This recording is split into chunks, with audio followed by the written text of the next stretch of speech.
Mga pare, simula nung nag-asawa ako ay hindi na ako yung dati nyong kaibigan na sasamahan kayong magdamagan sa inuman.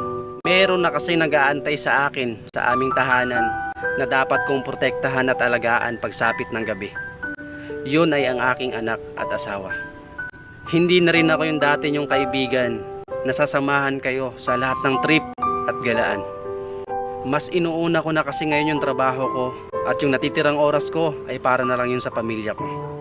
Mga pare, hindi basta-basta ang isang pagiging ama. Lagi kong iniisip kung paano ko sila bubuhayin, kung ano magiging kinabukasan nila at kung paano ko sila mapasaya. Sa halip kasi na ibigay ko sa inyo yung bakanting oras ko, ay mas mahalaga pa rin talaga na yung bakanting oras ko na yun ay para na lang sa pamilya ko. Ang hirap pagtimbangin pero alam ko balang araw, maiintindihan nyo rin. Bilang isang tunay na kaibigan, sana alagaan nyo yung pinagsamahan natin nung ako'y